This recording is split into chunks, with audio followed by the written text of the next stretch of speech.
மிகப்பெரிய வார்த்தையை தம்பிகிட்ட சொல்லிடுங்க. ஆனால் இதுக்கு எல்லாமே காரணம் கண்டிப்பாக அது நீங்கள் தான், நீங்கள் மட்டும்தான்.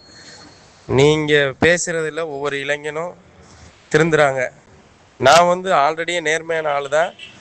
நான் சொல்லக்கூடாது, இந்த கண்டென்ட்டில் நீங்களே பார்த்துட்டீங்க. இருந்தாலும் உங்கள் ஸ்பீச்சு இன்னும் எனக்கு இதை விட நான் நல்லா செய்யணும் அப்படிங்கிறது தோணுது. ஆனால் உங்களை மனசில் நினச்சி தான் நான் இந்த செயல்கள் பண்ணது. இதுதான் உண்மை. வணக்கம் சார். நான் சிவகங்கை மாவட்டம் திருப்பத்தூர்லேருந்து பேசுகிறேன். என் பேர் சிக்கந்தர் பாதுஷா. என்னுடைய தகப்பனார் பெயர் நைனா முகமது, அம்மா பெயர் ரம்ஜான் பிவி. நான் திருப்பத்தூரில் ட்ராவல்ஸு நடத்திக்கிட்டு இருக்கேன். ஹபிபி ட்ராவல்ஸுன்னு 2 வண்டி வச்சு ஓட்டிகிட்டு இருக்கேன். வாடகைக்கு தான் சார் ஓட்டிகிட்டு இருக்கேன். ஆமாம். சம்பவம் என்னன்னு பார்த்தீங்கன்னா, ஞாயிற்றுக்கிழமை சாயந்தரம் அம்மாவுக்காக மாத்திரை வாங்குறதுக்காக நானும் ஒரு பெரியவரும் போனோம். அப்பாவோட ஃப்ரெண்டு. போய்கிட்டு இருக்கையில் கொரட்டிங்கிற இடத்துல பார்த்தீங்கன்னா ஒரு பேக் இருந்துச்சு. அந்த பேக்கை நான் பார்த்தோன்னே என்ன பேக் இருக்குன்னு பார்த்துட்டு அந்த பேக்கை பிரித்து பார்க்கையில் தாலி செயினும் ஒரு 3600 பணமும் மிச்சம் விசிட்டிங் கார்டுகள்லாம் இருந்துச்சு. நான் உடனே எங்கள் திருப்பத்தூர் காவல் ஆய்வாளருக்கு ஃபோன் அடித்தேன்.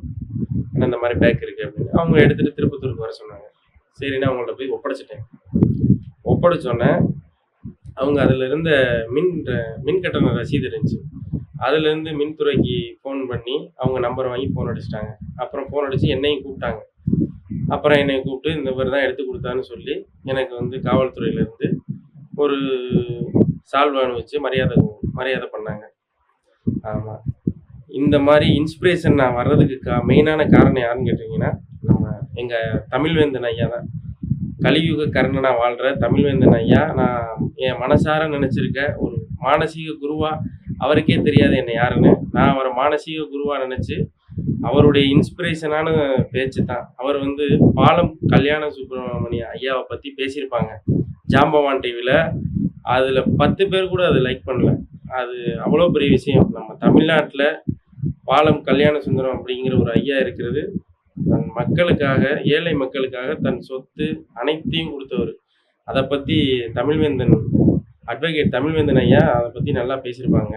அந்த மாதிரியான நல்ல வீடியோவை பூரா தமிழ்வேந்தன் ஐயா வெளியிடுறாங்க. கெட்டது செய்கிறவங்க கூட அவருடைய வீடியோவை பார்த்தா நல்லது செய்யணுங்கிற எண்ணம் இருக்கும். ஆமாம். நான் எதுக்காக இது வந்து என் பெருமைக்காக நான் இந்த சம்பவத்தை நான் சொல்லலை. என்னை பார்த்து இளைஞர்கள் இந்த மாதிரி எந்த தவறும் செய்யக்கூடாது. ஆமாம்.